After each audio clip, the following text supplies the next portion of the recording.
l'Association des étudiants de Laval inscrits aux études supérieures, en collaboration avec l'Université Laval et la radio CKRL-FM de Québec, présente les chaires publiques de l'Allier.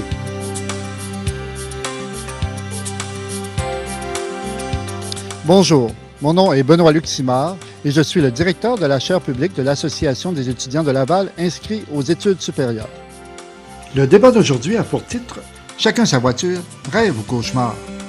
Pour l'occasion, la chaire publique a réuni pour vous M. Jean Mercier, professeur titulaire au département de sciences politiques de l'Université Laval, qui enseigne et fait de la recherche subventionnée dans les domaines de l'administration et de l'environnement. Sa recherche actuelle compare les politiques de réduction des gaz à effet de serre dans les provinces canadiennes et certains territoires des États-Unis. M. Mercier est l'auteur de 4 livres et de plusieurs articles parus dans des revues internationales telles que Public Administration Review, Revue internationale des sciences administratives et Social Science Research. Madame Marie-Hélène van der Missen est professeure au département de géographie de l'Université Laval et ses recherches portent principalement sur la mobilité quotidienne, l'accessibilité des lieux d'emploi selon les modes de transport et leur influence sur l'insertion professionnelle des femmes, et enfin, les impacts des comportements de déplacement et de localisation résidentielle sur la forme urbaine. Elle est responsable du laboratoire d'analyse et du traitement de l'information géographique du département de géographie de l'Université Laval et fait partie de l'équipe d'analyse des dynamiques urbaines du Centre de recherche en aménagement et développement. M. Richard Bergeron est le chef du parti municipal Projet Montréal qu'il a fondé en 2004 et conseiller municipal du district de Delorimier à Montréal, sa ville d'adoption depuis 1975. Urbaniste de formation, M. Bergeron a, au cours des 20 dernières années, enseigné à l'Université Laval, à l'Université de Montréal ainsi qu'à l'UQAM. Il est l'auteur de 3 livres de réflexion sur la place de l'automobile dans le monde contemporain, le plus récent étant « Les Québécois au volant, c'est mortel ». De 1996 à 1999, il a travaillé au ministère de la Métropole, au ministère des Transports ainsi qu'à l'Agence métropolitaine de transport où il a été responsable des analyses stratégiques. M. Régent Lemoine, qui a accepté d'assurer la modération de la conférence d'aujourd'hui, est à l'emploi de la Société Radio-Canada comme chroniqueur urbain depuis 1997. À Québec, nous l'avons connu comme conseiller municipal du quartier Saint-Roch de 1989 à 1997. M. Régent Lemoine est également membre fondateur de la radio communautaire du centre-ville de Québec, CKIAMF, et a soutenu la fondation de la revue d'histoire Cap au Diamant dans les années 80. M. Lemoine est un ancien de Laval où il a fait ses études de premier cycle et de maîtrise en histoire. Merci et bon débat. Merci. Donc, nous entreprenons un débat, en principe. Je suis le modérateur, donc je devrais modérer les choses. Mais je vais commencer à mettre un petit peu de feu dans la cabane parce que j'ai l'impression qu'il va y avoir trop vite des consensus. Mes attentes par rapport à ce débat-là, il y en a 2. La première, c'est qu'on explore vraiment le rapport qu'on a avec l'automobile, le rapport amour-haine, le rapport un peu schizophrénique qu'on a comme société. Et le deuxième élément pour moi dans mes attentes, si je viens de terminer la lecture du livre de François Cardinal, Le mythe d'un Québec vert. Les Québécois sont des grands parleux et des petits faiseux, donc je vais essayer de vérifier si aujourd'hui nos invités sont dans le fond, dans le contexte général, des grands parleux et des petits faiseux. Donc comment on se situe par rapport à ça? Ce sont mes attentes par rapport au débat. Donc on va commencer dans l'ordre, je pense que c'est M. Bergeron qui commence. Est-ce que je reste assis? Oh, c'est comme vous voulez. Si vous voulez être plus à l'aise assis, vous pouvez rester assis. Si vous êtes plus à l'aise debout, vous restez debout. On m'entend, oui? M. Savard a parlé de l'automobile de M. Mercier. Il a oublié de dire que je suis l'heureux propriétaire d'une bicyclette. J'ai renoncé à l'auto en 1983. Ça fait donc 25 ans que je ne suis plus propriétaire d'une auto. Je n'ai pas totalement renoncé. J'en loue à peu près une douzaine de fois par année pour un total d'environ 20 jours et ça me satisfait tout à fait. Alors, voilà, je suis Richard Bergeron. Je suis l'auteur de... Monsieur Savard vous l'a dit, là, je suis l'auteur de ce livre-là. C'est le 3e et dernier de mes livres critiques sur l'automobile. Donc, je vais vous résumer la première partie. Il m'apparaît que pour parler correctement de ce qu'il faut faire à partir de maintenant relativement à l'automobile et au transport et à la ville en général, il il faut savoir d'où on vient. Alors, je vais vous donner à partir de quelques dates références une évolution de ce qu'a été la montée en puissance de l'automobile depuis un siècle. Alors, la première date que je vais choisir, c'est 1919-1920. Pourquoi cette date-là? C'est parce que 2 années consécutives, les ventes d'automobiles ont diminué aux États-Unis. Vous savez qu'il y avait eu Ford avec les Model T, il y avait ce nouvel instrument paraissait devoir s'imposer comme jamais. Et subitement, les ventes baissent. On n'est pas dans la crise économique d'aucune manière, là. Au contraire, c'est très prospère. Et là, on se questionne, pourquoi est-ce que les ventes d'auto diminuent? Et on en conclut que la motorisation de l'Amérique, et donc du monde, est terminée. La première fois qu'on a cru qu'il n'y aurait pas plus d'auto sur Terre, c'est en 1919-1920. Pourquoi? En analysant, on se rend compte que tous les ruraux ont leur Model T. Le Model T d'Henry Ford avait pour fonction de permettre d'inscrire les ruraux dans la vie nationale, eux qui en étaient jusque-là exclus. C'est un instrument assez rudimentaire, le Model T. Il peut servir de tracteur, il peut servir à toutes les sauces. On a le choix de la couleur à condition de choisir noir, disait M. Ford lui-même. Et on n'imaginait pas que les urbains auraient des autos. Il y avait quelques urbains qui en avaient. Ce sont ces magnifiques voitures généralement faites en bois, châssis de bois avec des chromes partout. Ça tombait en panne à tous les 5 minutes. Les sociétés qui fabriquaient ces véhicules-là en fabriquaient quelques dizaines tout au plus, ensuite tombaient en faillite. Et c'était toujours en panne, mais c'est pas grave. On envoyait le personnel de maison avec le cheval chercher l'auto. On n'imaginait pas que l'auto irait plus loin que ça en ville.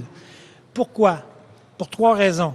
Dans son esprit, l'auto, c'est la primauté du je sur le nous. Alors que la ville, dans son principe même, c'est l'inverse.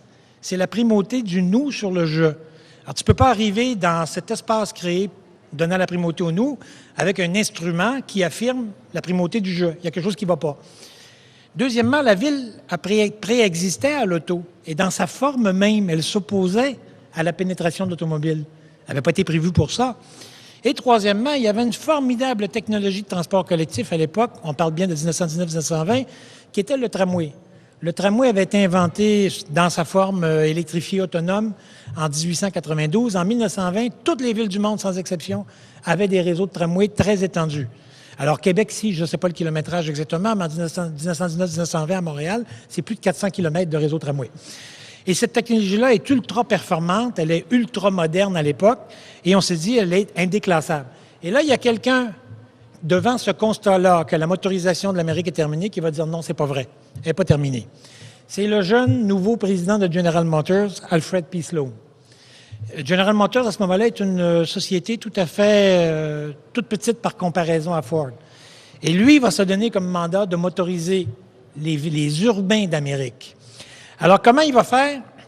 Vous le savez sans doute, il va, pour enlever la concurrence du décor, la société General Motors va acheter les réseaux de tramway des villes d'Amérique et va les démanteler.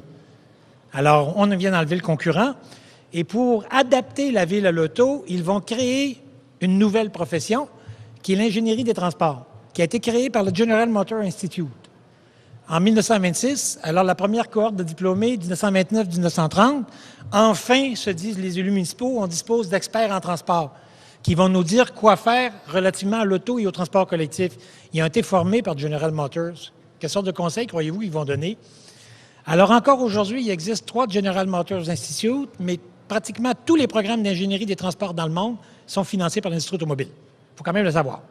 Alors, voilà déjà un bémol mis sur ce qu'on croit être nos préférences personnelles, notre liberté de choix, notre liberté relativement à l'automobile. C'est Alfred P. Sloan, en 1920, qui décide de motoriser les urbains et qui prend les moyens d'y arriver. Deuxième date importante, 1929, la grande crise, qui va marquer un moment d'arrêt dans la motorisation, là, vous le comprenez. La grande crise de 1929-1941, c'est le pire moment de l'histoire des États-Unis avec la guerre de sécession. Alors, dans le 20e siècle, c'est le pire moment de l'histoire américaine. C'est des millions de personnes à la soupe populaire, c'est un produit intérieur brut qui pique du nez, et ainsi de suite. Quel était fondamentalement le problème de la grande crise? C'est que la science économique de l'époque les économistes croyaient qu'il suffisait de produire, qu'il y aurait toujours un marché pour ce qu'on produisait. L'adéquation entre production et consommation était encore mal comprise. Alors, on a produit grâce à l'extraordinaire poussée technologique des 2 premières décennies du 20e siècle. Et si bien qu'on est arrivé à trop produire, il n'y avait plus de marché. Alors, la crise de 1929 est une crise de surproduction. Et on baissait les prix continuellement. Vous savez que les derniers modèles T, là, ils se vendaient, qui étaient 5 fois meilleurs que les premiers, se vendaient 300 $. Alors qu'en 1908-1909, acheter un modèle T, c'était 2000 $ de l'époque. Alors, même en baissant les prix, il n'y a plus de marché. Et c'est là que le système économique américain s'arrête. La solution ne va être trouvée qu'en 1941, grâce à l'effort de guerre. En 1941, les États-Unis ne sont pas en guerre, mais ils fournissent des armements, principalement à l'Angleterre. Et là, on va se rendre compte, la science économique va évoluer, on va se dire, regardez ça, c'est charmant. Plus on produit dans les usines, plus on détruit sur le champ de bataille. Il n'y a jamais de problème de surproduction, parce qu'il y a une adéquation entre la production des usines américaines et la destruction de ce qui a été produit sur les champs de bataille. Wow, c'est génial cette affaire-là. De surcroît, John Maynard Keynes va théoriser le tout, pas dans un contexte de guerre, bien entendu, et il va expliquer la grande crise, puis il va proposer une nouvelle théorie économique, disant qu'il faut équilibrer la consommation avec la production. Il faut suivre le couple. Et quand la consommation tend à s'effondrer, il faut soutenir le pouvoir d'achat. Vous êtes familier de ça. Mais ça, on découvre ça au milieu de la grande crise, et on le voit à l'œuvre en 1941, quand enfin le produit intérieur brut américain dépasse le niveau de 1929. Et là, le président Roosevelt est très inquiet. Il dit, qu'est-ce qui va arriver après la Deuxième Guerre mondiale? On vient de multiplier par 3, par 4, par 5 la capacité de production des États-Unis. En 1929, ce qu'on a eu, c'est une crise de surproduction. Quand la guerre va s'arrêter puis que les soldats vont cesser de détruire en continu sur les champs de bataille ce qui sort des usines américaines, dans quelle sorte de crise économique on va se ramasser? Et là, il décide de créer le premier brainstorm de l'histoire. 3 économistes de la Columbia University, 2 avocats de Harvard, et vous devinez le 6e personnage, Alfred P. Sloan, président de General Motors. Il leur demande « Trouvez-moi une solution ». Et ils ont trouvé une solution absolument géniale, qui n'avait jamais été conceptualisée avant. Ils ont proposé la consommation de masse. Dans la consommation de masse, plutôt que ce soit les soldats qui détruisent en continu sur le champ de bataille ce qui sort des usines, ça va être les citoyens transformés en consommateurs qui vont détruire en continu ce qui sort des usines. Aussi simple que ça. Alors, et là, il va falloir repenser la philosophie même des produits qu'on met en marché. Un Ford Model T pouvait rouler 1 million de kilomètres sans aucun problème. Si on veut que que la machine économique continue à produire toujours plus et s'assurer que ça soit détruit en continu, on ne peut plus tolérer que les produits soient aussi durables que ça. Alors là, on va théoriser l'obsolescence programmée. C'est-à-dire que le travail des ingénieurs va être de s'assurer qu'après 200 000 km, si la garantie est de 200 000 km, qu'après 200 000 km, l'auto ne roule plus. Ceci ne vaut pas que pour l'automobile, ça vaut pour tous les produits, incluant la mode. Le meilleur exemple de l'obsolescence programmée sur très courte période, c'est la mode vestimentaire. Alors, le chandail, jeune fille de 13 ans, elle le veut, on paye 125 $. 3 mois plus tard, elle ne veut plus le porter, il est passé date. Il n'est plus à mode, il est encore flambant neuf. Alors, ça, c'est le cycle le plus court qu'on puisse trouver, jusqu'à l'espace résidentiel lui-même, dont la durée de vie est d'à peu près de 25 ans. Alors, la consommation de masse, on va dire, vous devinez, c'est General Motors, c'est Alfred P. Sloan qui est l'idéateur de tout ça. Ça va être fondé sur l'automobile. L'automobile va être le principal instrument de consommation en lui-même parce qu'il coûte cher, puis il va être le mode d'accès à un nouveau mode de vie maximisant la consommation, l'unifamilial détaché et tout ce que ça entraîne. Alors, la pierre angulaire, le moteur, l'automobile, un nouveau mode de vie. On se rend comme ça jusqu'à 1960. Ça nous donne les années 50. Extraordinairement prospère, tout fonctionne. 1960, à nouveau, on a un doute. On dit à nouveau, la motorisation de l'Amérique est terminée. Pourquoi? 350 autos pour 1000 habitants aux États-Unis. Tous les ménages blancs de classe moyenne ont une auto et vivent en banlieue. On n'imaginait pas à l'époque qu'un jour, les femmes auraient des autos, les Noirs auraient des autos, les pauvres auraient des autos, les jeunes auraient des autos. On n'imaginait pas ça. Et il y a toute une série de livres qui vont être publiés de 1958 à 1963-64 qui vont dire la fin d'un modèle, d'un mode de vie. On passe à autre chose désormais. C'était pas vrai du tout. On a découvert par la suite des choses que la consommation est infinie. il n'y a aucune limite à la possibilité de consommation et qui est très bête d'exclure des gens de la consommation. C'est bête d'exclure les Noirs. Vous savez, il n'y a pas encore eu les marches de Martin Luther King en 65, là, dans ce que je vous raconte, là. Alors aujourd'hui, on est dans une toute autre époque que celle d'aujourd'hui. Alors on va laisser aller les choses, puis on va réaliser qu'il n'y a pas de limite à la consommation. En 1973, choc pétrolier. Ça, c'est pas un traumatisme comme la Grande Crise, là, mais c'est un moment charnière dans la bonne compréhension des États-Unis. Le choc pétrolier est considéré comme une attaque contre les États-Unis. C'est pas considéré comme un choc économique, c'est considéré comme une agression contre les États-Unis. Et là, à ce moment-là, ça va susciter une réaction qui soit de nature à diminuer le risque d'une autre agression. Et là, c'est Nixon qui est président des États-Unis à ce moment-là. Nixon va imposer tout de suite. Le choc pétrolier, c'est décembre 1973. 1er janvier 1974, 55 000 à l'heure sur les routes américaines. Tous les Américains ont obtempéré sans rechigner. Pourtant, c'était l'époque des muscle cars, des 400 chevaux capables de faire 300 km/h de vitesse. Un Québécois qui allait aux États-Unis à cette époque-là et qui roulait, nous, on n'était pas très sensibles à leur hystérie sécuritaire et patriotique. Alors, nous, on roulait. Moi, je continuais à rouler à 120, là. Et on se faisait envoyer des bras d'honneur, des fingers, tout ce que vous voulez, parce qu'on n'était pas patriotes, on était du côté des méchants Arabes. Alors, 1er janvier 1974, le 55 000 à l'heure, tout le monde obtempère. Et à partir du 1er janvier 1975, la Corporate Average Fuel Efficiency, CAFE, l'accord CAFE, qui va obliger l'industrie, année après année, de réduire d'1 litre au 100 la consommation des véhicules qu'ils mettent en marché. Et c'est comme ça qu'on va passer de 17 litres au 100 de consommation moyenne des véhicules en 1973 à 10 litres,4 au 100 en 1982. Alors, vous voyez là comment est-ce que le premier choc pétrolier a été important pour faire des démonstrations drôlement intéressantes. Est-ce que les gens peuvent renoncer à la puissance, à la performance, à l'hyper-expression de soi par leur véhicule? Oui, ils peuvent le faire. Ils l'ont fait de 1973 à 1982. Alors, c'est dans les arguments qu'on nous sert aujourd'hui, là, il faut s'en rappeler. Mais il faut leur donner une bonne raison. La raison qu'on a donnée aux Américains, c'était la défense, c'était le fait d'être patriote. C'est-à-dire de défendre les États-Unis, de participer à la défense des États-Unis contre des agresseurs étrangers. Ce qui nous amène en 82. Et ça, le 82, c'est la période dans laquelle on est. Ronald Reagan. Cette sorte de simplicité volontaire forcée que l'on s'est imposée par le biais de Nixon en réaction au premier choc pétrolier a pratiquement fait disparaître, mourir l'industrie américaine de l'auto. Chrysler a été en faillite, a été sauvé in extremis par un prêt spécial du gouvernement américain. Ford et General Motors sont tous les deux en danger. Ils vont périr au plus tard en 1985.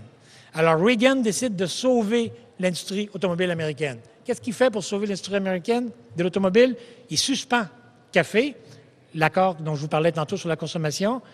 Il suspend les normes de sécurité. Ceci va le conduire à autoriser le Bronco 2 et le Blazer de General Motors, Bronco 2 de Ford, les deux premiers 4x4, qui sont responsables, le phénomène 4x4 est responsable d'au minimum 150 000 morts supplémentaires en Amérique du Nord depuis 1982. Ça avait été démontré par le National Highway Safety Something, l'organisme réglementaire américain. Alors, Reagan a congédié le président qui refusait de donner l'accréditation. Il a nommé une présidente qui a accordé l'accréditation. On ne parle plus de sécurité, on ne parle plus de consommation, puis on ne parle plus non plus de pollution. Il faut sauver l'industrie automobile américaine. Et ça va, on est toujours dans ce cycle-là. La montée en puissance des 4x4 jusqu'à atteindre à peu près 50 du marché, l'explosion inouïe de la puissance des véhicules. 1982, la puissance moyenne des véhicules qu'on achetait en Amérique du Nord, 95 chevaux vapeur. Aujourd'hui, la puissance moyenne, 225 chevaux vapeur. Cette puissance-là correspond à des performances objectives, là. 0-100 km/h en 9 secondes en moyenne. En 82, c'était 15 secondes. On a gagné 6 secondes. Alors, et on est toujours dans ce monde-là. Alors, je finis ce bref exposé en nous disant, il y a deux manières de voir la réalité aujourd'hui. Il y a la manière noire, puis il y a la manière qui suscite un peu d'espoir. La manière noire, c'est que, vous savez, les États-Unis, maintenant, c'est 23 millions de barils de pétrole par jour. J'ai oublié de vous dire, en 1973, au choc pétrolier, la consommation américaine de pétrole était de 14 millions de barils. En 82, elle avait été réduite à 9 millions de barils. Savez-vous quelle est la capacité de production américaine de pétrole? 9 millions de barils. Ils avaient une totale autonomie, les États-Unis, en 1982, au niveau pétrolier, ils ne dépendaient plus de personne. Savez-vous quelle est la consommation de pétrole présentement aux États-Unis? 22 millions de barils par jour. Il leur manque donc 13 à 14 millions de barils par jour. Dans la manière noire de voir l'avenir, la réalité, c'est-à-dire la récente et l'avenir, c'est un facteur clé parce que ça explique la guerre en Irak, ça explique plein de choses, là. La manière plus positive de voir les choses, c'est de se dire que Bush s'en va dans quelques mois. On sait qu'il va être remplacé forcément par quelqu'un de plus raisonnable. Il n'y a personne d'aussi extrémiste que lui dans toute la... Ben, à part peut-être un ou deux, mais ils ne passeront pas. Alors, on sait qu'on va avoir une présidence américaine prochainement. Je crois avoir démontré par les noms que j'ai nommés tout le long que l'histoire de l'auto, l'histoire de notre mode de vie, l'histoire de l'hyperconsommation a beaucoup dépendu des décisions prises par les présidents des États-Unis. Alors, on entre prochainement dans une période qui va être plus favorable. Par ailleurs, il y a des démonstrations partout dans le monde, sauf ici, de nouvelles technologies absolument extraordinaires de transport. Alors, je vais m'arrêter là-dessus pour passer le relais à M. Mercier, qui va vous en parler. Alors, il y a une voie de l'avenir qui est en train de se dessiner, qui est drôlement intéressante, mais surtout, cessons de nous faire croire que c'est nos choix personnels, nos préférences, notre liberté que nous exprimons par l'auto. C'est le produit d'une stratégie délibérée sur 90 ans d'histoire d'une industrie tellement plus puissante que nous. Alors, je m'arrête là-dessus. Merci.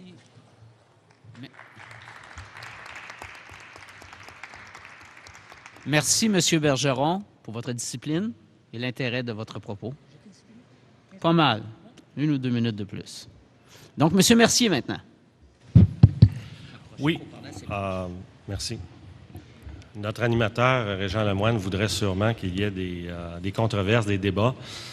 Et je vais essayer d'y contribuer à ma manière, mais je vous dirai que ça va être limité à la première minute et demie, parce que je suis assez d'accord avec ce qui a été dit jusqu'à maintenant.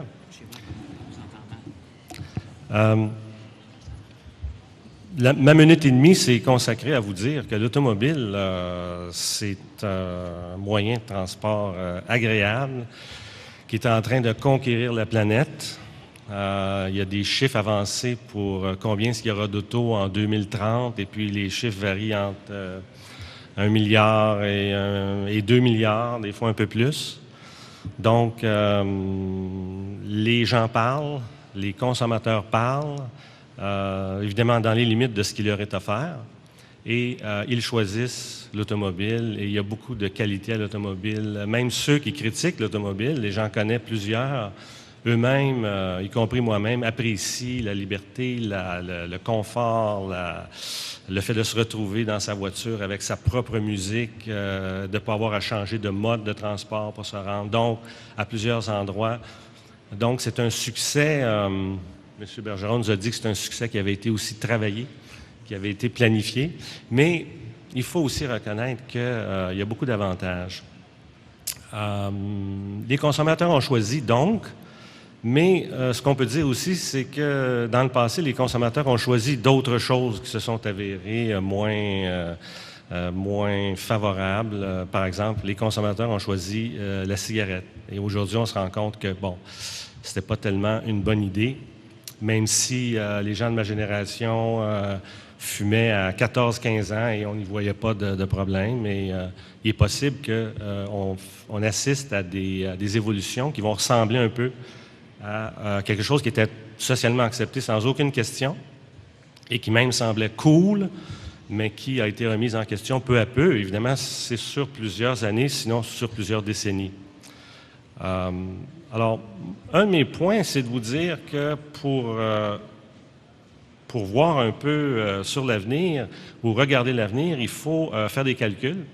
Et même les gens qui apprécient l'automobile peuvent s'asseoir et faire des calculs. Alors, un calcul entre autres, si la Chine atteint le taux de motorisation, c'est-à-dire la possession d'automobiles qui est équivalente aux États-Unis actuellement, c'est-à-dire 3 voitures pour 4 adultes, en Chine, avec une population de 1,3 milliard à peu près dans quelques décennies, même si c'est une population assez stable, il faudra compter à peu près 1 milliard d'automobiles. Faites le calcul. Autour de 2030 ou même avant. Et ça, tous les calculs nous disent que ce n'est pas soutenable. C'est pas soutenable sous l'angle des ressources naturelles, c'est pas soutenable sous l'angle du pétrole. Seulement, parce qu'on nous dit qu'on est dans un pic du pétrole actuellement, c'est-à-dire qu'on ne produira pas beaucoup de pétrole, pas beaucoup plus de pétrole qu'on en produit actuellement, et ce milliard d'automobiles chinoises vont consommer, d'après certains calculs que je peux lire, vont consommer à peu près la même quantité de pétrole qu'on consomme actuellement pour tout usage dans toute la planète. Donc, si on s'assoit et on fait le calcul, c'est pas possible. Et si c'est pas possible, il faut commencer à se préparer à des alternatives. Et si on se prépare à proposer des alternatives aux pays qui ne sont pas encore motorisés, je suppose, puisqu'on vit dans un monde, je suppose qu'il va falloir participer à ce contrôle de l'augmentation de l'automobile. Je dis contrôle de l'augmentation de l'automobile parce que c'est absolument certain que même si ça peut nous déplaire, ceux qui font des calculs, l'automobile va croître dans le monde. Le nombre d'automobiles construites par année va continuer à croître pour plusieurs décennies. Donc, on ne parle pas de réduire le parc automobile ici, dans le monde. On parle d'en contrôler jusqu'à un certain point l'évolution. L'évolution qui va être difficile, c'est un défi pour nous, ça va être un défi pour les pays en développement également. Les automobiles à 2500 $. Bien, vu sous cet angle-là, la Tata, la fameuse Tata, qui est l'occasion de notre réunion d'aujourd'hui, pour quelqu'un qui fait des calculs, c'est pas une bonne nouvelle. Parce que ça implique un taux de motorisation qui va augmenter dans les pays où on atteint à peu près 10 000 à 15 000 $ de revenus annuels par personne. Et c'est là que se produit le changement. C'est là qu'on change du transport en commun, de la marche, de la bicyclette, vers l'automobile. Alors, ce que je veux vous dire ici, dans les minutes qui me restent, c'est que vis-à-vis, je pense, ce contrôle nécessaire de l'augmentation, on est toujours dans un cadre d'augmentation, le contrôle nécessaire de l'augmentation, il y a des fausses solutions, ou enfin des solutions qui sont présentées comme complètes et qui ne le sont pas. La technologie, par exemple, ou les énergies, les nouvelles énergies, ou les nouveaux fuels, le biodiesel, les énergies végétales. Si on fait des calculs et qu'on veut avoir un taux de motorisation élevé, il va falloir une très grande quantité de terre pour nourrir, entre guillemets, ces automobiles. Et il y a un chercheur anglais un peu cynique qui dit que, un peu cynique et réaliste par contre, Georges Monbiot, qui dit que dans une compétition pour les terres qui vont servir à l'agriculture versus des terres qui vont servir à la motorisation, dans une compétition entre donc, des personnes qui ont faim et puis des automobiles, les automobiles vont gagner, dit-il, parce que ce qui compte, c'est la demande effective et les propriétaires d'automobiles ont l'argent pour investir dans ce nouveau carburant. Donc, ça ne nous sauvera pas. Il s'agit de faire le calcul, comme j'ai dit, le calcul de l'utilisation des terres. Est-ce que l'hydrogène va nous sauver? Là encore, c'est pas évident parce que l'hydrogène ne peut pas nous sauver avant, nous dit-on, une couple de décennies. Et donc, le problème, c'est qu'est-ce qu'on fait en attendant? Donc ça, c'est pas une solution absolue, c'est peut-être une solution à très long terme, mais ça règle pas la question de l'aménagement, ça règle pas la question des ressources qui vont pour la construction de l'automobile. Parce que ce qu'il faut dire, c'est que l'automobile est une cause de pollution à toutes les étapes. Il en est une à la production. Alors, une statistique courante, c'est qu'une automobile, dans sa construction, réclame 400 000 litres d'eau. Donc, à toutes les phases, traitement du minerai, traitement de la peinture, etc. Donc, 400 000 litres d'eau, c'est une quantité appréciable.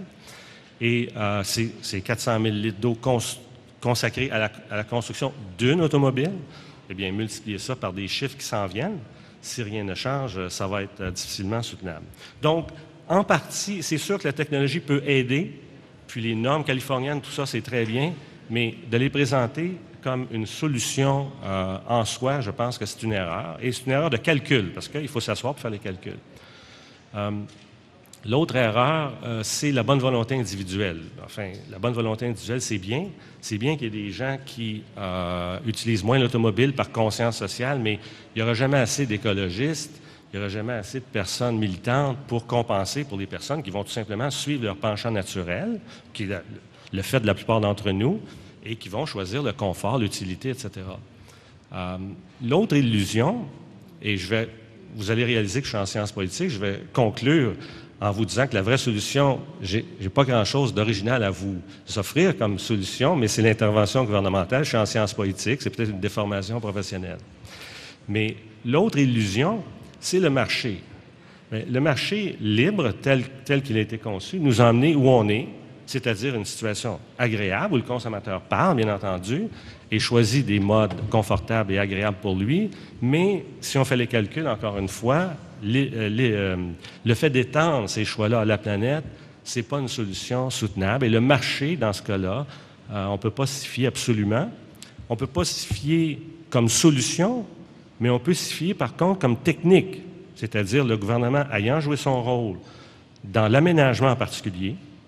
L'aménagement du territoire, c'est un des éléments de réponse. L'aménagement supervisé et encouragé par le niveau gouvernemental, ça, c'est une réponse parce que le transport et l'environnement doivent être vus ensemble. Donc, la réponse, pour moi, c'est l'intervention gouvernementale parce que les autres solutions ne seront pas suffisantes en elles-mêmes, puis même additionnées ne seront pas suffisantes. Et je reviens juste sur la question du marché qui m'a échappé un petit peu tout à l'heure, c'est que le marché peut certainement jouer un rôle, mais c'est un rôle qui doit se vivre ou se présenter après que le gouvernement ait intervenu ou soit intervenu pour établir la vérité des prix. Alors, cette expression-là qui vient des économistes, nos amis les économistes, disent la vérité des prix témoigne de la réalité. Eh bien, je pense qu'il faut faire une intervention gouvernementale dans la vérité des prix pour tenir en compte l'environnement et les dommages environnementaux. Et une fois que ces prix-là seront réajustés à la hausse pour le pétrole, pour l'énergie, pour les automobiles, etc., reflétant leur vrai coût complet, y compris le coût environnemental, là, le marché peut jouer son rôle. Et là, les économistes ont raison de nous dire, ben oui, laissez le marché agir et c'est une bonne idée, puis ils ont raison. Sauf que au préalable, comme il y a un manque de vérité des prix actuellement, ces prix-là doivent être ajustés et le marché ne peut pas faire ça de lui-même. Ça va prendre une intervention gouvernementale, comme ça va prendre des interventions gouvernementales pour ce qui est de l'aménagement. Donc, l'aménagement, pour moi, ça doit être vu comme une question liée à d'autres questions, comme le transport, l'aménagement, l'environnement, la sécurité et la santé.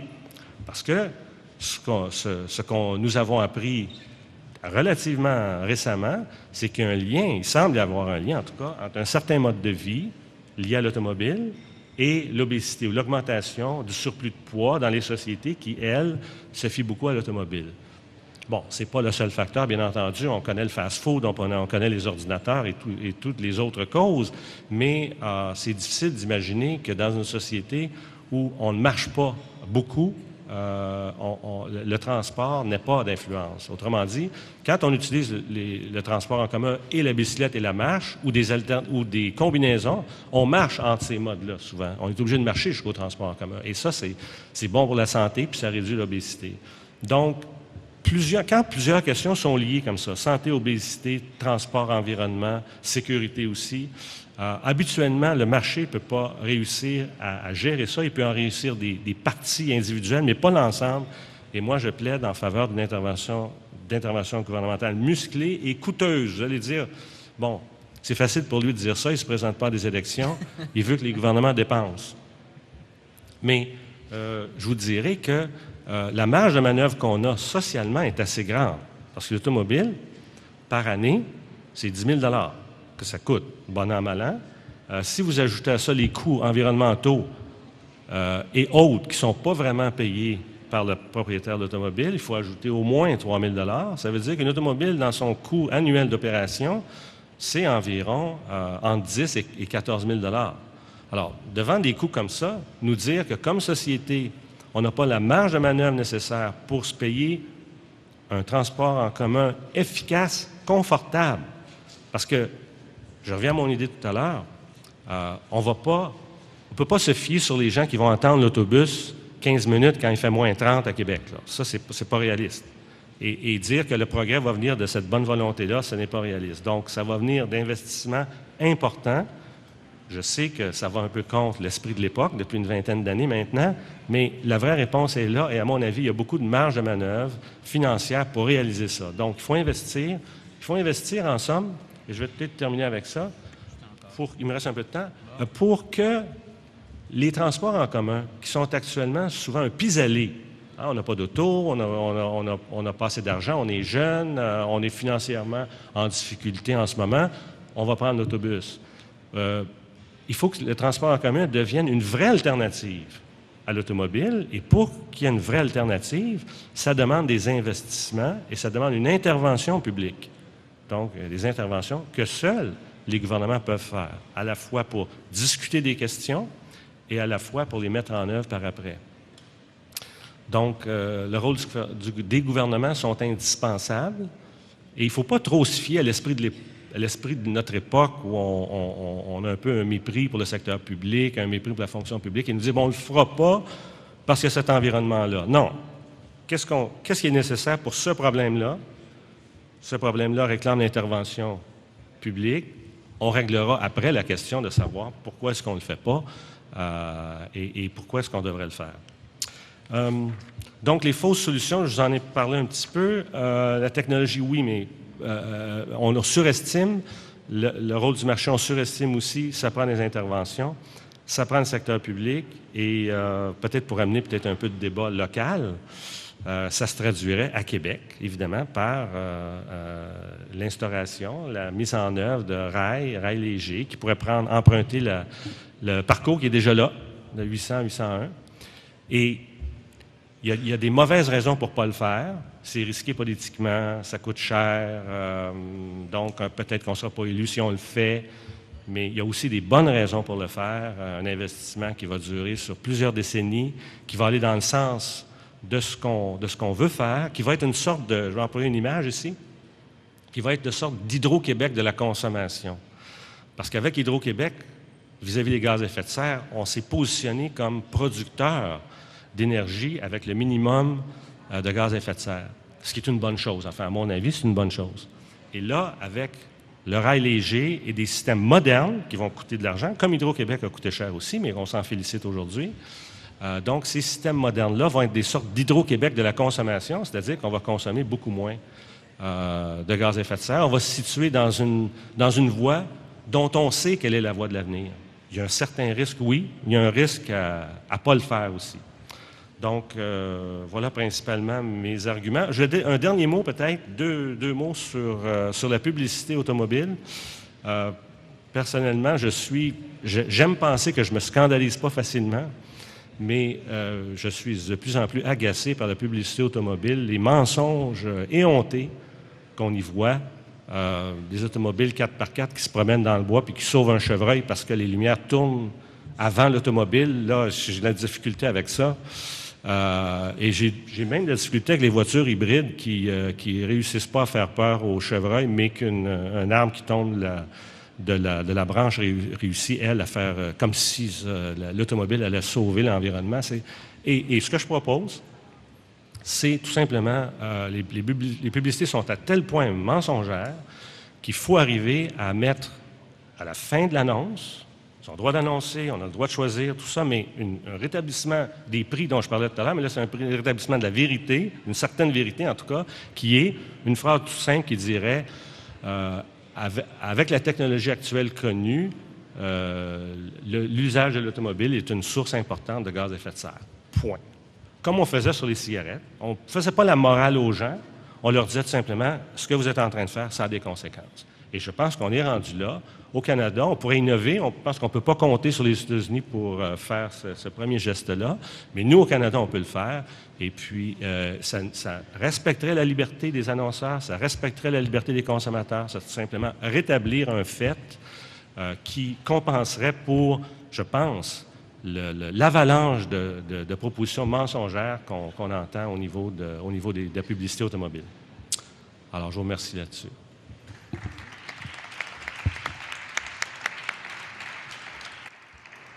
Merci beaucoup, M. Mercier. On va passer maintenant à Mme Vandermissen. Alors moi, je vais profiter de deux perches que m'a tendu mon collègue, M. Jean Mercier. La première perche, c'est les interventions massives en transport collectif, puis la question de l'aménagement. Moi, la question des interventions publiques en transport collectif... Je suis un gars de radio, hein, c'est comme ça, une main. OK. La question d'intervention massive en transport collectif, c'est une solution, mais je ne crois pas que le transport collectif puisse représenter une alternative valable dans tous les milieux, à toutes les occasions, tous les jours de la semaine, en fonction de l'horaire, en fonction de certaines caractéristiques aussi individuelles ou personnelles. Donc, je crois qu'on aura beau mettre des sommes énormes dans ce domaine-là. Je pense que ça va toucher une petite partie de la population, mais ça ne résoudra pas le problème ou la dépendance à l'automobile d'une grande partie de la population qui a fait des choix personnels qui, selon M. Bergeron, sont peut-être pas si personnels que ça, qui s'inscrivent dans une grande stratégie, c'est vrai, mais des personnes ont fait certains choix d'aller résider dans certains milieux et on ne peut pas reprocher aux ménages de préférer avoir une maison neuve avec un peu de jardin, puis, toutes ces caractéristiques-là. Et donc, je pense que l'automobile est là pour rester, peut-être pas dans sa forme actuelle, mais ça va rester un moyen. En fait, l'automobile, c'est probablement une des meilleures façons d'être mobile dans l'espace. Il y a le transport collectif aussi qui va assurer une certaine mobilité. Mais dans les conditions où le transport collectif ne permet pas ne permet pas d'être mobile et donc ne donne pas accès à un grand lieu à une grande possibilité de lieu d'activité, parce que c'est bien ça dont on parle ici. On parle de mobilité, d'accessibilité. Donc la mobilité, c'est les ressources dont je dispose pour me déplacer, mais je veux me déplacer où? Dans des endroits, des lieux de travail éventuels, des lieux de consommation. Donc ça, c'est l'accessibilité, c'est le nombre d'opportunités auxquelles j'ai accès en fonction de mes ressources, de mon propre niveau de mobilité. Et on sait que plus la distance entre les lieux est importante, plus l'accessibilité va dépendre du niveau de mobilité. Donc, si je veux avoir accès à une grande possibilité de lieux d'emploi, de lieux de consommation, ça va me prendre un niveau de mobilité très élevé que le transport collectif peut m'offrir dans certains milieux, et là encore en fonction de certaines circonstances, certaines heures du jour, certaines périodes de la semaine. Le transport collectif peut en effet répondre aux besoins de mobilité d'une certaine catégorie de la population.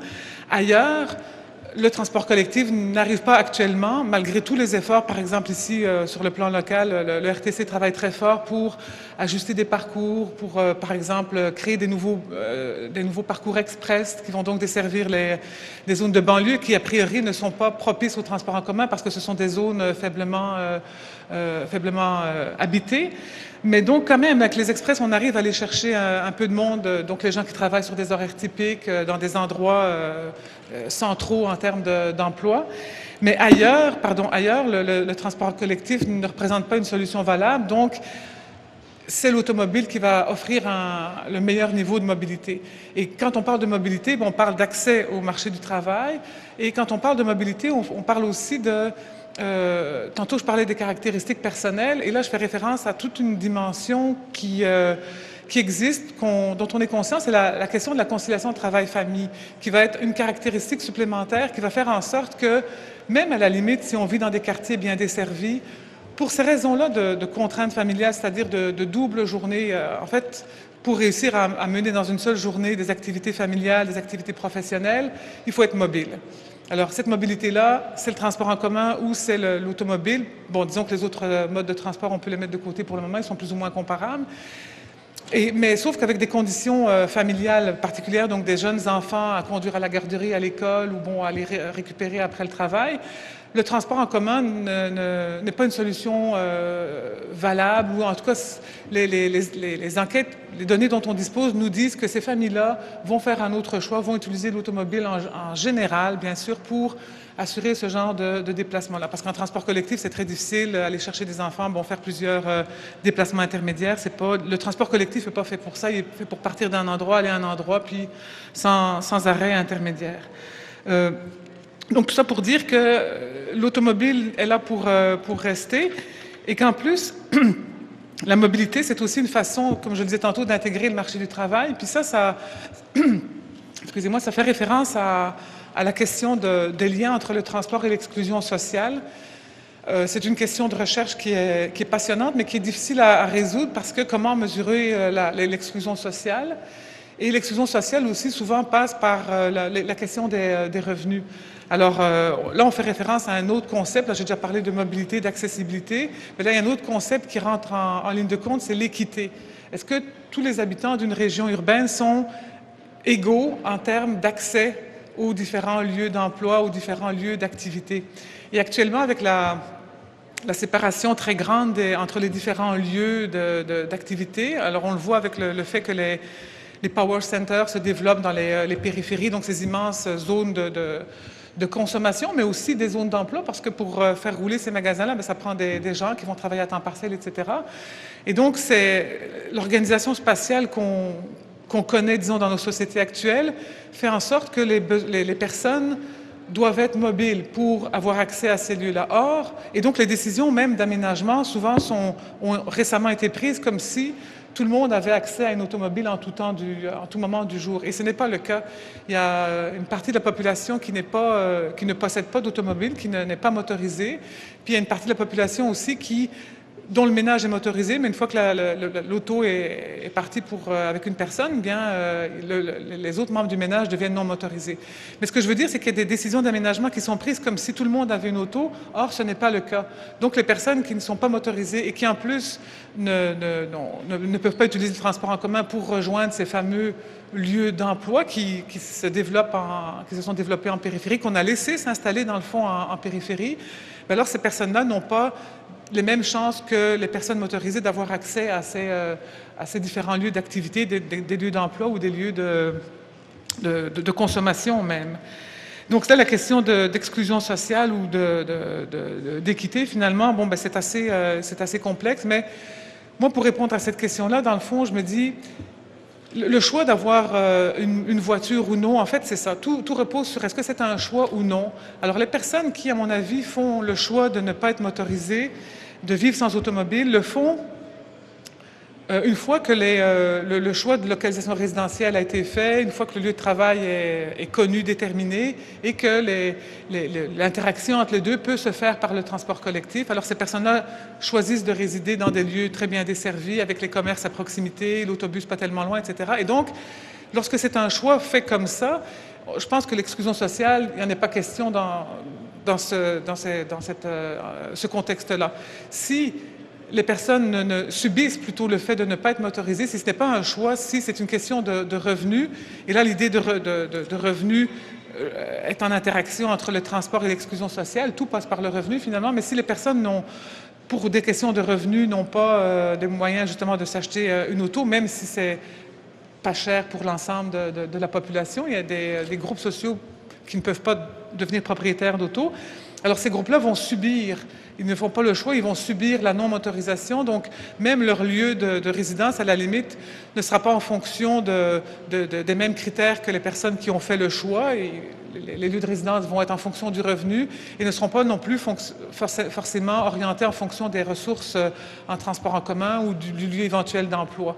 Et donc ces personnes-là vont se retrouver avec des ressources en transport, disons, plus limitées, et n'auront peut-être pas accès à tous ces lieux d'activité, ces lieux d'emploi qui sont de plus en plus dispersés avec la séparation de plus en plus grande qu'on connaît entre les fameux lieux. Et c'est une séparation qui s'est faite dans les 50 dernières années avec l'étalement urbain. Ça s'est fait de façon assez naturelle. Les gens ont fait le choix d'aller résider dans des lieux un peu plus dispersés, un peu plus éloignés.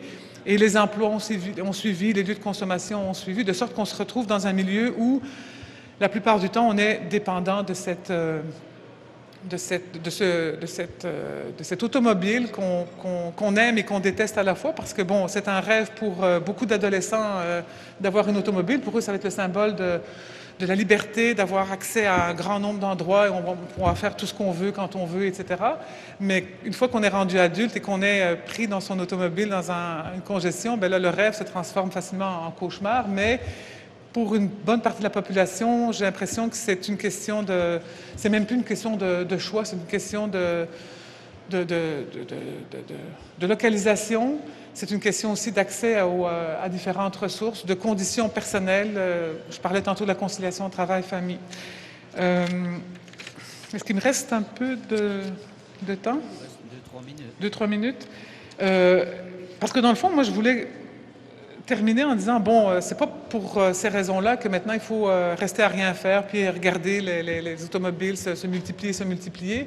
Je pense qu'il y a quand même des choses à faire. Et là, je rejoins un peu l'opinion de mon collègue, M. Mercier.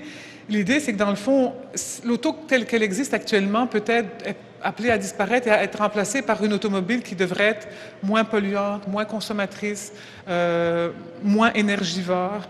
Et ça, cette auto-là, ben, il faut mettre les conditions en place pour qu'elle se réalise, qu'elle existe, qu'on puisse y avoir accès. Et ça, je pense que, comme M. Mercier le disait, on ne peut pas ni faire confiance à l'industrie, sûrement pas, ni se faire confiance à nous-mêmes non plus, parce que tant que des gros modèles puissants qui nous donnent l'illusion d'une certaine liberté vont être mis sur le marché, il va toujours se trouver des personnes pour acheter ce genre de véhicules-là, des personnes qui vont se sentir appelées par ce genre de symbolique-là.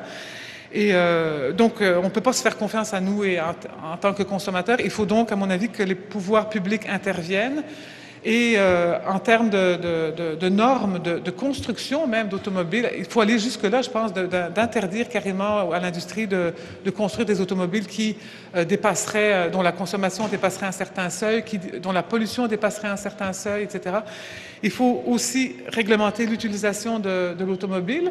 Je pense à quelques villes qui se dirigent dans cette direction-là, et entre autres des villes en Allemagne qui, depuis 2008, c'est tout à fait récent, impose. Il y a 4 villes en Allemagne qui le font, qui vont imposer une vignette d'une certaine couleur à chaque automobile. Et la couleur de la vignette traduit le niveau de pollution de l'auto. Donc une vignette verte, une auto qui hybride ou qui pollue très peu, jaune, intermédiaire, puis une vignette rouge, c'est une auto très polluante. Et actuellement, les vignettes sont obligatoires. Ce qui va venir à court terme, c'est que certains quartiers de la ville vont être interdits par exemple, aux véhicules qui vont avoir une vignette rouge pour des quartiers plus sensibles, des quartiers centraux, etc., plus sensibles aux épisodes de smog, etc. Donc ça, je pense que c'est le genre comment est-ce qu'on pourrait dire, de stratégie qui pourrait être mise en place. Mais pour que ce soit mis en place, c'est l'intervention publique. Je pense que l'intervention publique doit se faire aussi au niveau du transport collectif pour s'assurer que de plus en plus de gens aient accès au réseau de transport collectif, que de plus en plus de lieux d'emploi, de lieux de consommation soient accessibles. Et comme je le disais tantôt, je pense que le RTC travaille très fort ici pour créer de nouveaux circuits. On entend parler d'un nouveau métrobus qui va fermer la boucle du 801, donc il va le fermer par le nord en passant par le Bourgneuf. Le Bourgneuf qui, maintenant, selon nos résultats, en fait, c'est l'endroit le plus accessible dans la région métropolitaine de Québec en automobile. Alors, c'est comme si le centre-ville, en théorie, s'était déplacé dans une région qui, il n'y a pas si longtemps, moi, quand je suis arrivé à Québec en 96, ce secteur-là, c'était plutôt une zone... oui, agricole ou presque agricole, ou en tout cas, il ne se passait pas grand-chose là. Mais en 10-15 ans, là, ça a vraiment explosé et c'est devenu, si vous voulez, un deuxième centre d'activité dans l'agglomération. Donc, je pense que c'est ça. L'auto est peut-être un mode individuel, mais elle pose des problèmes collectifs et je pense que c'est le collectif qui doit apporter les solutions et le collectif, le meilleur organisme normalement qui est là pour proposer des solutions collectives, ben, c'est le gouvernement public. C'est pas les décisions individuelles parce que les décisions individuelles nous mènent à un cul-de-sac ou à un paquet d'effets pervers qui ne sont pas souhaités. Voilà.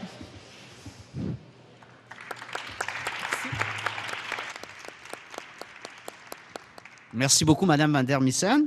Je pense qu'on a eu 3 exposés bien documentés, bien articulés.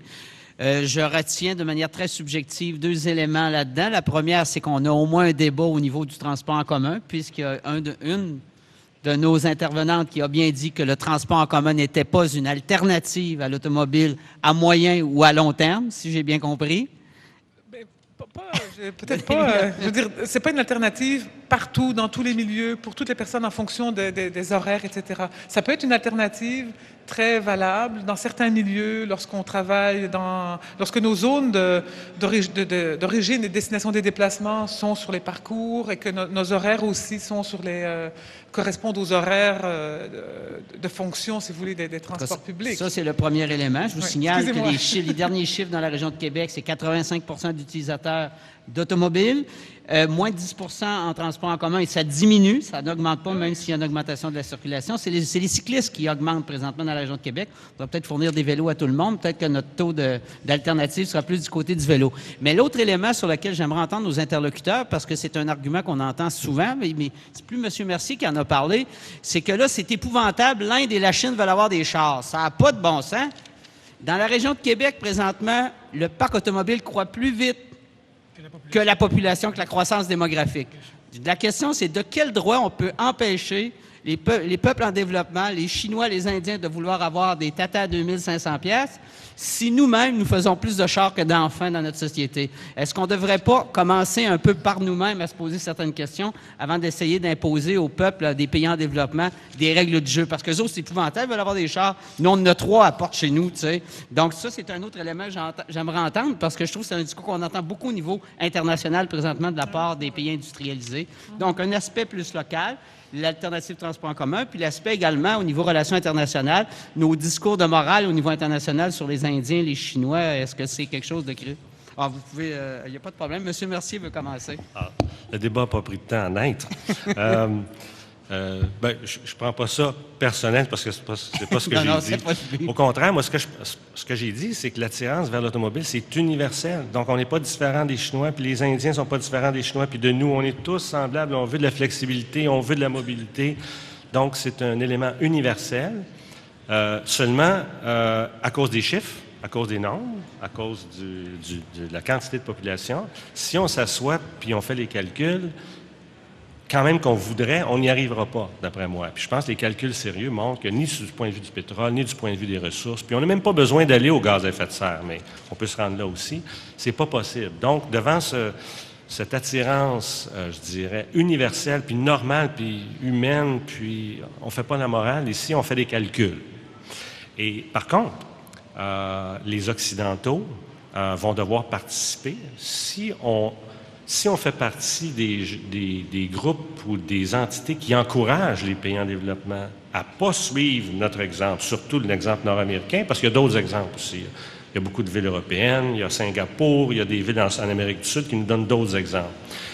Des exemples qu'on devrait suivre nous-mêmes. Mais donc, si on veut, on va devoir contribuer, ne serait-ce que parce que à cause de notre propre production de déchets et de gaz à effet de serre. On va contribuer nous-mêmes en essayant de faire ce qu'on recommande. Je pense que ça, avec un monde, avec les communications qui existent, on ne pourra pas y échapper. Et aussi, probablement, en finançant une partie des infrastructures qu'on va recommander. On le fait déjà pour toutes sortes de choses à travers des institutions internationales. On va le faire pour le transport dans les grandes villes. Et voilà, donc, quelque chose d'universel. C'est pas un jugement moral, simplement, c'est un calcul. Et on va devoir payer, nous, ce qu'on recommande. Pour continuer dans la même voie, il n'y a personne ici qui est pour la disparition de l'automobile. Moi-même, qui suis peut-être le critique le plus virulent, à tout le moins par écrit, je précise dans toutes les occasions qui me sont données que l'automobile est, à mes yeux, un acquis civilisationnel irréfutable. Irréfutable et désormais permanent. Et dans certains contextes, alors l'idée, c'est de dire, ça nous prend des autos plus raisonnables, utilisées plus raisonnablement. C'est quoi des autos plus raisonnables? Mme Van der Missen l'a dit. Est-ce qu'on a vraiment besoin de 225 chevaux vapeur? Est-ce qu'on a vraiment besoin d'une capacité d'accélération 0-100 en 6 secondes, nous dit Lexus ou nous dit Honda, le modèle Sport? On n'a pas besoin de ça, là. C'est totalement déraisonnable. Et pour fixer les critères de raisonnabilité sur l'instrument lui-même, on n'a qu'à regarder le parc automobile européen, qui, à hasard, consomme 4 litres au 100 de moins que le nôtre. Puis ça, c'est pour le véhicule lui-même. Maintenant, utiliser de manière raisonnable, ça veut dire qu'il existe des alternatives, puis que la forme de la ville, Mme Van der Missen a beaucoup insisté là-dessus, il faut que la forme de la ville se prête à l'utilisation d'autre chose que l'auto. Quand on regarde à nouveau en Europe, on s'aperçoit qu'ils utilisent globalement, à niveau de richesse égale, niveau de motorisation égale. Ils ont le même nombre d'autos que nous par habitant, et ils sont au moins aussi riches que nous, la plupart du temps beaucoup plus riches que nous. Alors, ils utilisent pourtant 2 fois moins souvent leur auto en ville. Dans une ville comme Québec, là, une ville de 500 000 habitants, prenez-le au hasard en Allemagne, allez faire un Polaroid, les gens utilisent 2 fois moins souvent leur auto pour des distances 2 fois moindres en moyenne, avec une auto qui consomme juste 60 de la consommation de la nôtre. Faites les calculs, là. M. Mercier est très fort avec le mot calcul. Un Européen, un Allemand moyen, vivant en ville, dans une ville de 5 à 600 000 habitants, comme Québec, avec sa BMW, sa Mercedes, Metesa, 2 fois plus riche que nous, il utilise 5 fois moins d'énergie que nous pour se déplacer en ville. Et savez-vous par quoi ça se traduit, ça, 5 fois moins? Ça veut dire on dépense à peu près 1500 litres par année pour se déplacer en ville. L'Européen moyen dépense 300 litres d'essence par année pour se déplacer en ville. Le 1200 litres de plus, c'est quoi? De quoi je vous parlais tantôt? C'est quoi notre mandat comme consommateur dans le schéma de la consommation de masse? C'est de détruire de l'excédent de production pour le simple fait de nourrir la consommation de masse. Il n'y a aucun service qui nous est donné pour ça. Alors nous, on prend grand plaisir ici, à Québec même, à brûler inutilement entre 1000 et 1200 litres d'essence pour absolument rien, quand on compare ailleurs dans le monde. Et c'est à ces conditions-là de raisonnabilité que l'automobile peut avoir un niveau de pénétration assez important en Chine, en Inde, sans qu'il y ait le cataclysme. Mais c'est la responsabilité repose sur nos épaules à nous. Si vous me permettez, je vais aller dans une autre direction. Toute la question de l'individuel, l'État, la décision personnelle par rapport au collectif. Oui, parce qu'on a parlé beaucoup des pouvoirs publics. Voilà. Mettez-vous dans l'œil d'un extraterrestre qui regarde la Terre d'en haut et qui ne sait pas qu'il existe une telle chose qui s'appelle le secteur privé et une telle autre chose qui s'appelle le secteur public. Il regarde la Ville de Québec et constate qu'à la fin de l'année, il y a 3000 autos de plus. Alors lui, il se dit, 3000 personnes ont choisi d'investir en moyenne 35 000 $ chacune pour doter la Ville de Québec de tant d'autos de plus. L'extraterrestre, il ne sait pas que ça a été canalisé par autant de décisions privées prises isolément l'une de l'autre. Et il se dit, mais pourquoi n'ont-ils pas fait comme ailleurs dans le monde, plutôt que de faire toutes ces décisions privées isolées l'une de l'autre et acheter des autos de manière massive, pourquoi n'ont-ils pas concentré leur capacité d'achat pour plutôt mettre en place un équipement collectif? Pour l'extraterrestre, la distinction entre privé et public n'a aucune importance. Ce qui est important, c'est la capacité de payer, le niveau de richesse et de développement technologique d'une société et l'usage qu'elle en fait. Quand on est rendu à dire c'est la liberté que de laisser 1000 personnes s'acheter chacune une auto et c'est de la contrainte publique que de concentrer ce pouvoir d'achat sur 1000 autos pour plutôt avoir 1 kilomètre de tramway, ça, c'est bien valeur. Il n'y a pas un extraterrestre qui comprendrait ça, là. Il y a juste nous, prisonniers de nos schémas mentaux tordus, qui nous empêteront les pieds là-dedans, là. L'extraterrestre, il va vous expliquer bien calmement. Il n'y a aucune différence. Et quand 1000 personnes choisissent d'acheter 1000 autos, ça devient une décision collective. La somme des décisions privées devient une décision collective. Madame Misson de dire un mot, puis je vais vous redonner la parole, M. Mercier. Peut-être sur la question de l'aménagement, puis quand on compare les villes européennes ou avec ce qui se passe ici en Amérique du Nord, ici, ce qui est typique en Amérique du Nord, c'est que je pense que les groupes sont très réfractaires à ce que le gouvernement vienne nous dire quoi faire, où aller résider, dans quel secteur ne pas résider. Donc, on est pris maintenant avec cette espèce de... je ne sais pas comment l'appeler, d'où ça vient exactement, mais on est réfractaire à ces règlements-là, alors qu'en Europe, depuis longtemps, les villes ont des périmètres d'urbanisation très stricts, donc les villes sont plus denses et les gens sont fortement incités à demeurer dans les limites du périmètre d'urbanisation, parce qu'en dehors de ça, justement, les solutions de transport sont moindres, même s'il y a les trains, etc. Et ici, on n'a pas eu ce genre de règlement-là, de sorte qu'à un moment donné, les gens étaient libres d'aller s'installer, peu importe. Et c'est la collectivité qui assume les coûts, ce qu'on appelle les externalités négatives, les coûts en termes de pollution, etc. Donc, le poids du passé en termes d'aménagement, en termes de choix qui ont été faits, on doit le traîner. C'est comme si on le suivait, on ne peut pas complètement évacuer ce qui s'est passé en disant, pourquoi ne fait-on pas comme en Europe? Il y a des raisons qui font en sorte que, la forme de la ville est différente. Donc, voilà. Je ne vais pas vous couper, mais on peut changer de direction. Oui, quand Nixon a ordonné aux Américains de rouler à 55 km/h à 2 semaines de préavis, Le choc pétrolier, c'est décembre 73, le 55 000 à l'heure aux États-Unis, c'est le 1er janvier 74. À 2 semaines de préavis, il a ordonné aux Américains de rouler à 55. Ils ont immédiatement obtempéré. Ensuite, il leur a dit, vous allez, à partir de maintenant, renoncer aux automuscles, les muscle cars. On va graduellement se diriger vers des autos, c'est une simplicité volontaire collective. Les Américains ont obtempéré, puis ils ont tout modifié, leur schéma d'appréciation de l'automobile en conséquence. Puis il n'y a pas personne qui a rechigné. Alors, est-ce qu'on peut faire des virages importants? Oui, mais il faut que le monde comprenne. Il faut que le politique ait le courage. Vous savez, j'ai fondé une formation politique, là. Alors, à un moment donné, j'ai dû me faire quelques raisonnements de ce genre. J'ai constaté que le politique manquait de courage. Ou encore, il était trop compromis. Vous savez pourquoi il n'y a pas eu le TGV en 95, là? C'est à cause de la résistance de l'industrie de l'auto de l'Ontario, la résistance de l'industrie du pétrole de l'Alberta et la résistance d'Air Canada et de CPR. Vous vous souvenez pas de ça? Canadian Pacific Airways, qui avait son siège à Calgary. Ça a été les plus ardents opposants au TGV Québec-Windsor en 1995. Bon, par bonheur, le sujet revient sur la table maintenant en 2008, 13 ans plus tard. Mais ça ferait 10 ans qu'on devrait l'avoir. Alors, les décideurs politiques sont... C'est contre un tramway, par exemple. Mais non, on réglera ça. On parlera à M. Labaume après, là, mais si le TGV peut renaître de ses cendres et enfin être réalisé, ce serait déjà quelque chose. Alors, j'ai un peu perdu mon fil, là. Prenez le respire, je vais laisser la parole à M. Mercier. Moi, je vais juste compléter un peu la position de Mme Van der Pissen à propos de l'aménagement. Puis, moi, je suis tout à fait d'accord avec vous que la clé, c'est l'aménagement. Enfin, je crois que vous êtes d'accord pour dire que il faut que les gens aient le choix. Et dans l'aménagement actuel, ce n'est pas toutes les personnes qui ont le choix.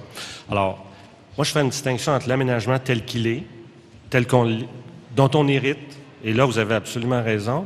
Moi, en insistant sur le rôle du secteur public, je focus davantage sur un aménagement à créer ou à densifier. Et c'est sûr que les pouvoirs publics ont un rôle à jouer dans le tracé des lignes, comme le 800-801, mais il y a un rôle qui ne s'arrête pas là. Même si on construit une ligne de tramway, il faut aussi la suite des choses. Puis la suite des choses, c'est une densification le long de ce corridor-là. Et ça, le secteur public peut faire ça. Il peut faire ça avec un plan de longue échéance, suivi, et qui, paradoxalement, même si ça paraît coercitif, parce que quand le gouvernement intervient, ça paraît coercitif, et dans une bonne mesure, c'est coercitif, mais paradoxalement, ça va donner du choix. Parce que les personnes dont vous parlez, peut-être des personnes plus âgées, des gens qui, pour une raison ou pour une autre, choisissent ou ne peuvent pas utiliser l'automobile, pourront peu à peu s'installer, parce qu'en densifiant, il y aura aussi une diversité, une mixité en domicile, travail, consommation, le long de ce corridor-là. Et comme j'ai dit, loin d'être quelque chose de coercitif, même s'il l'est au début, dans le fond, il augmente le choix. Et on aura une situation diversifiée où les gens qui choisiront davantage un mode de vie plus basé sur l'automobile pourront le faire. Bien entendu, ça va coûter plus cher qu'aujourd'hui pour la vérité des prix dont je parlais tout à l'heure, mais ce sera tout à fait loisible à eux de choisir de vivre en banlieue. Ce sera leur choix. Et pour les personnes qui choisiront autre chose, ils vont s'installer plus près du corridor. Et évidemment, c'est une œuvre de longue haleine et complexe que d'abord créer ce corridor-là, le densifier sur une longue période. Et c'est complexe sur le plan administratif, parce qu'il y a toute la négociation avec les riverains, les commerces qui vont être le long de cette ligne-là et qui auront moins de clients pendant une certaine période. Donc, on peut prévoir que, comme à Bordeaux, parce qu'à Bordeaux, on a des exemples de villes qui ont fait ça, comme à Bordeaux, il va y avoir une association de commerçants qui va se créer et qui va négocier avec la ville. Tout ça, c'est complexe, mais c'est faisable. Ça a déjà été fait ailleurs, mais je suis tout à fait d'accord avec vous que dans la situation actuelle, pour respecter le choix de tous, je pense que l'automobile est essentiel avec l'aménagement, mais on peut aussi imaginer un autre aménagement, et cet autre aménagement se construit sur plusieurs années avec des interventions coordonnées qui laissent, à un moment donné, place au privé, puis place à l'initiative privée, parce que le long de cette ligne-là, il va y avoir des commerces, il va y avoir toutes sortes de choses qui vont s'installer, mais le coup de barre de départ et le suivi administratif, je pense que c'est le... Et c'est sûr qu'en Amérique du Nord, on part un peu perdant parce que c'est tellement étendu, puis Québec, on répond tout à fait à ces caractéristiques-là. On est peut-être plus nord-américain que presque n'importe où en Amérique du Nord, ou même qu'aux États-Unis, mais ça ne nous empêche pas de commencer par un corridor puis de le densifier peu à peu. Je vais inviter, si vous permettez, je vais inviter tranquillement les gens qui veulent poser des questions à venir au micro. Je vais vous redonner la parole, M. Bergeron. Donc, on va progressivement passer à des questions du public. Allez-y, M. Bergeron. Cette relation entre nouvelles technologies de transport, en l'occurrence le tramway et développement urbain, elle est maintenant mieux comprise par certains acteurs privés que par les acteurs publics. Le meilleur exemple en est Griffintown, le méga projet de 1,3 milliard de dollars à Montréal. Grosso modo, 4 000 logements, 1 million de pieds carrés d'espaces commerciaux, 1,3 milliard de dollars. Eux disent, on va payer pour le tramway, on va donner 10 millions de dollars. La ligne coûte à peu près 80 millions. Puis il y a un autre promoteur, de l'autre côté du Vieux-Montréal, qui offre aussi 10 millions. Alors, il y a 2 promoteurs de part et d'autre du Vieux-Montréal qui offrent 20 millions pour la première ligne de 90 millions. Et là, ils sont obligés de réprimander le maire actuel de Montréal parce qu'il y a encore peur. Eux ont compris qu'ils ont besoin de ça pour assurer le succès de leur projet, qui est un projet du type dont parle M. Mercier. C'est plus dense, ça va offrir une alternative à la fois résidentielle, commerciale, en termes de mode de vie de manière générale, à la population qui va choisir d'aller vivre là. Ils estiment, eux, que c'est rentable. Ils sont prêts à mettre 1,3 milliard de dollars sur la table. Ils ajoutent 10 millions pour un tramway, puis le secteur public ne suit pas parce qu'il a peur. Il a peur que ça soit mal compris, que ça soit du gaspillage. Alors, c'est bien comprendre, de la même manière qu'on comprend intuitivement que pour développer le Bourgneuf ou développer n'importe quelle banlieue, il faut prolonger une autoroute, sans quoi il n'y en aura pas de développement. Il faut comprendre que la même mécanique peut jouer avec d'autres technologies de transport. Ça ne sera pas le même genre de développement, toutefois. Et c'est cela qu'il faut susciter à partir de maintenant. Et on vit avec ce qu'on a, sur très courte période, on vit avec ce qu'on a, graduellement on le modifie. On l'enrichit de nouvelles possibilités qui, au total, élargissent la palette des choix pour les gens. Puis celui qui voudra vivre avec son Hummer à 40 km, du moment qu'il paiera son essence 4 $ le litre et qu'il paiera l'hyper-pénalité pour entrer en ville ou encore qu'il n'aura plus le droit d'entrer, il fera ce qu'il voudra. Donc, on invite les gens à des questions. Moi, j'en ai une. C'est sur la question de l'exclusion qui a été abordée tout à l'heure, je pense, par Mme Van der Missen. Au niveau de l'exclusion, même notre système de transport en commun, présentement, favorise l'exclusion. Le quartier le plus mal desservi en transport en commun présente un quartier de centre-ville, Saint-Sauveur. Notre système avec les parcours express fait que le 800 801 sont bondés aux heures de pointe. Donc, les gens qui ont même fait le choix de vivre au centre-ville, qui ont fait le choix dans des quartiers où il y a 30 à 40 % qui n'ont pas d'automobile, sont mal desservis par le transport en commun, alors que des gens qui, eux, vivent en périphérie, qui ont fait le choix d'avoir 3 chars devant leur...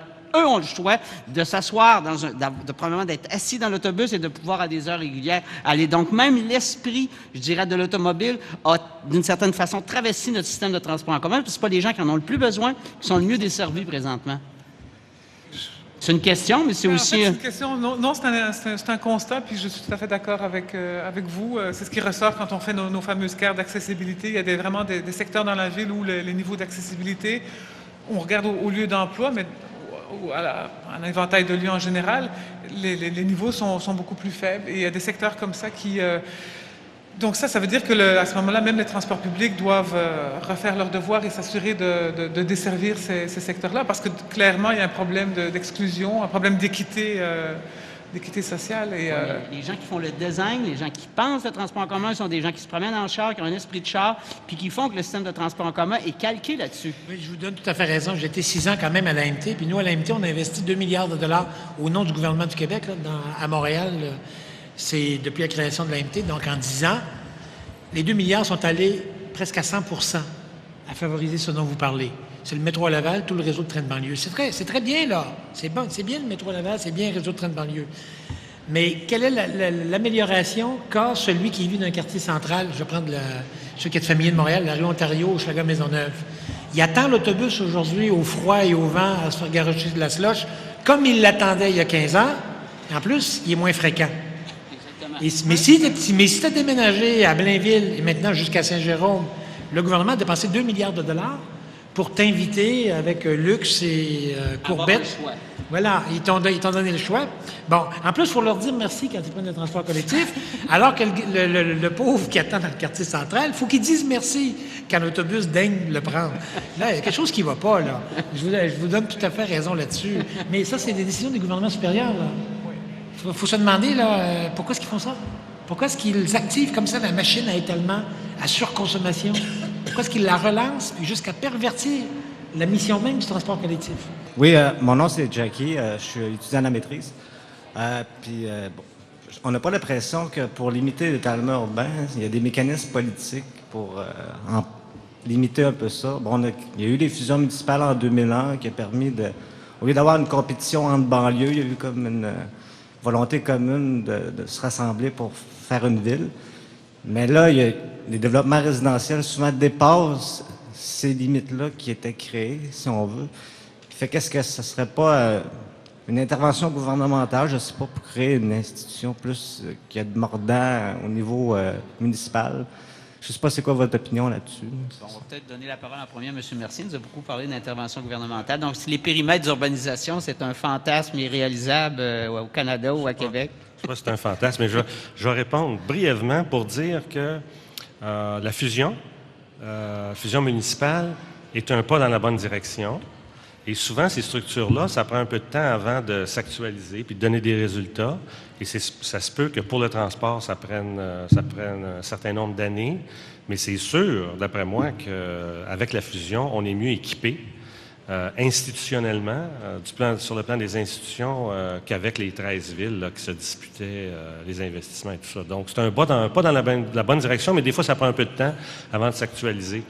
Et là, on parlait D'étalement. d'étalement, oui. Je vais te parler autre chose, mais je vais revenir un peu plus tard. Pas de problème. Okay. On a d'autres questions, je pense. Il y a d'autres personnes au micro. Bonjour, Éric Boucher, journaliste. Attendez, il y avait un complément de réponse. Je m'excuse. Sur la question de la volonté relativement à l'étalement urbain, la volonté, elle existe, mais elle va dans le sens contraire de ce qu'on souhaiterait. À toutes les fois qu'un promoteur annonce ou qu'une municipalité éloignée annonce un grand projet, instantanément, la MTQ répond avec une nouvelle bretelle autoroutière.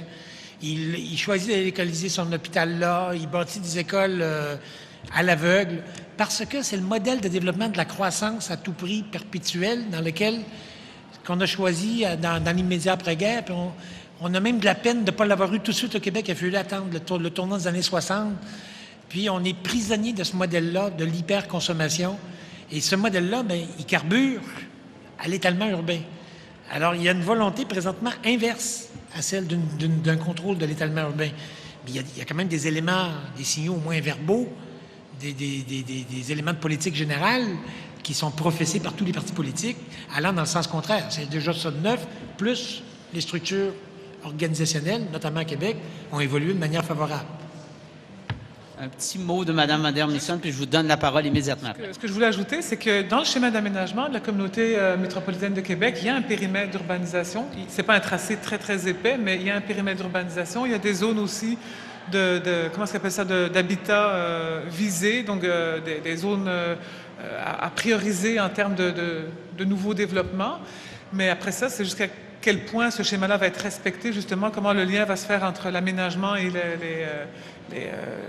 les pouvoirs publics en transport. Ça, c'est une autre question, mais je pense que ces questions-là sont considérées du côté de l'aménagement. Mais après ça, ce qui arrive, lorsque des promoteurs arrivent avec des gros projets, là, j'ai l'impression que le périmètre est pas fort. Là. Question Monsieur. Oui, bonjour, Éric Boucher, journaliste aux dossiers environnementaux pour Québec Hebdo. Ma question pour M. Bergeron. Vous avez mentionné que la consommation pétrolière américaine a augmenté de 9 millions à 22 millions de barils par jour entre 82 et 2006. Et la puissance des véhicules a augmenté de 95 chevaux-vapeur à 225 chevaux-vapeur durant la même période. Est-ce que, au niveau de la consommation, parce qu'en même temps, parallèlement à ça, il y a une amélioration de la technologie, est-ce que l'accroissement est dû à l'accroissement du parc automobile américain ou en même temps, pour chaque automobile, il y a une augmentation de la consommation par véhicule? Il y a les deux en même temps. Le parc automobile américain consomme présentement 1 litre au 100 de plus qu'il ne consommait en 82. Et tout le reste de la différence, c'est l'accroissement du parc. C'est quand même ahurissant. Mais ça veut dire qu'on a, pour à peine un petit peu plus de consommation, toute l'évolution technologique n'a pas été utilisé à réduire la consommation à puissance et performance donnée, mais au contraire, grosso modo, à consommation donnée, très légère croissance sur longue période, de donner de plus en plus de puissance et de performance. Ça a été le choix, c'est un choix gagnant pour l'industrie automobile, là. Elle va bien, l'industrie automobile, présentement. Et quand elle a fait un autre choix, elle a été sur le bord de la faillite. Ce ne sera pas facile là, d'inverser, de revenir à ce que Nixon avait réussi de 73 à 82. Mais pour répondre à votre question, c'est les deux légèrement 1 litre au 100 de plus. C'est quand même Ce qui n'est ahurissant. pas énorme. Ce qui est énorme ou... C'est-à-dire 11 litres au 100. En Europe, ils sont à 6,5 litres au 100. Et on était à 10,2, 10,3 litres au 100 à 82. On se serait attendu. La cible café, quand je vous ai dit tantôt que Reagan a suspendu café, la cible 85, c'était 8,5 litres au 100. Et ça, c'était café 1. Parce qu'à partir de 85, tout le monde comprenait qu'il y aurait café 2. Et café 2, bien, ça aurait été une cible de quelque chose comme 4 ou 5 litres au 100. Et c'est là qu'on devrait être rendu aujourd'hui. Le 11 litres au 100 d'aujourd'hui, on doit le comparer aux 4 litres au 100 qu'on aurait facilement pu obtenir, sans hybride, sans rien, là. Juste si on avait maintenu la voie tracée par Nixon. Nixon le mal aimé, là, mais moi, je l'aime beaucoup, là. C'est Merci. On va terminer par un mot de conclusion de nos 3 panélistes, peut-être avec une note d'espoir. Donc, on commence dans l'ordre de tout à l'heure. M. Bergeron, M. Mercier, Mme Van der Missen. Ben, moi, je suis forcément très optimiste vis-à-vis de l'avenir parce que c'est le propre de la politique. On n'a pas le droit d'être pessimiste, surtout quand on est chef de parti puis qu'on a convaincu 1000, 1500 personnes de nous suivre puis qu'on a atteint un certain degré de crédibilité. S'il fallait ne pas être optimiste, ça serait bien une catastrophe, là. Alors moi, je fais le pari de l'intelligence humaine. Je fais le pari je reconnais qu'il ne faut pas être inutilement... faut pas être trop exigeant avec les gens. Vous savez, demander à quelqu'un à une infirmière qui fait bien son job, en plus d'être une spécialiste en transport, en plus d'être une spécialiste en aménagement urbain, en technologie de tout type de transport, en énergie et en environnement sur les gaz à effet de serre, ce serait une exigence totalement inhumaine, totalement déplacée. Moi, je dis, on a le devoir de trouver les mots qu'il faut pour toucher cette personne-là. Et on les a touchés, les gens. La population a été touchée. Quand on demande aux gens, il y avait encore un résultat d'un sondage avant-hier dans la presse, ça devait être la même chose dans le Soleil. Le premier enjeu présentement au Canada, c'est l'environnement. Ça veut dire qu'on a réussi à toucher les gens. On a réussi à semer chez eux un doute quant à notre manière de vivre aujourd'hui, puis un espoir quant à la manière dont on pourrait vivre. Et ça, c'est acquis, là. Il ne reste plus qu'à lancer le mouvement pour de vrai. Alors là, vous savez, le TGV est revenu. C'est extraordinaire que le TGV soit revenu à Québec là, dans le panorama. Moi, j'avais tellement de peine de l'avoir vu disparaître depuis 1995, puis qu'il ne revenait pas.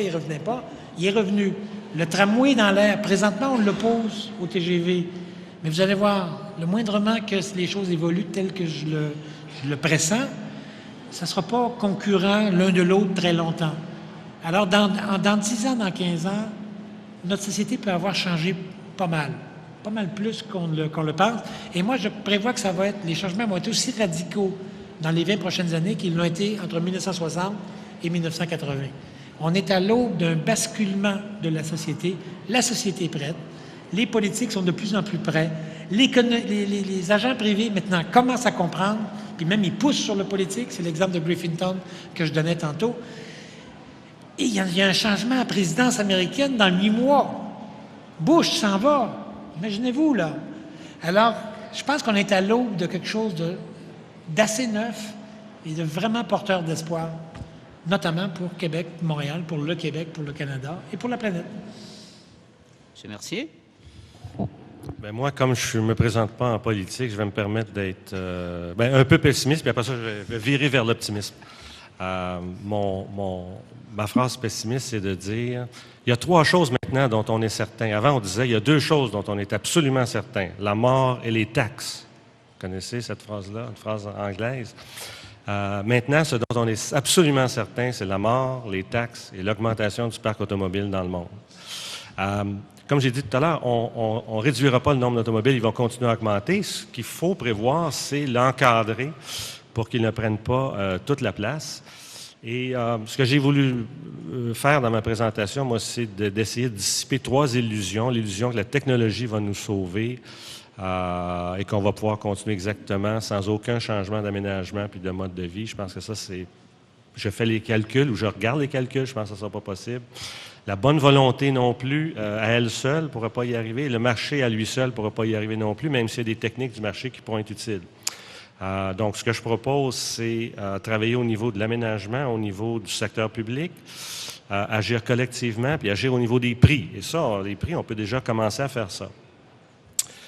Pour offrir de nouveaux choix, parce que moi, je suis pas contre le plaisir puis l'agrément, au contraire, parce que je pense que les nouveaux modes de transport, tels que je les conçois moi, c'est-à-dire modernes, vont présenter de nouvelles occasions de se réjouir, de nouvelles occasions d'être pratiques, puis de faire des choses agréables. Donc, c'est pas un éteignoir, le transport en commun. C'est un éteignoir actuellement parce qu'il est sous-financé, puis c'est un pis-aller. Mais ça peut être vous pouvez, avec le nouveau train, on sort un peu de la ville ici, mais avec le nouveau train Windsor-Québec, vous pouvez regarder un film aujourd'hui, vous pouvez écouter votre musique, vous pouvez taper sur l'ordinateur, vous pouvez parler à vos proches. Donc, ça permet toutes ces choses-là qui sont des choses agréables. Donc, ce que je propose, c'est plus de choix encore, parce qu'aujourd'hui, avec l'aménagement tel qu'il est, on a moins de choix.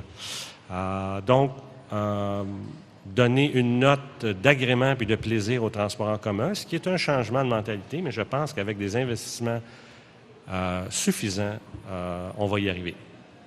Merci. Madame Van der Missen, le mot de la fin? Grosse responsabilité, mais j'ai vu le même sondage dont vous parlez tout à l'heure. Et moi, ma première réaction, hier soir, en voyant ça, je me suis dit, bon, oui, l'environnement est la première préoccupation des Canadiens, je crois, c'était à l'échelle du Canada.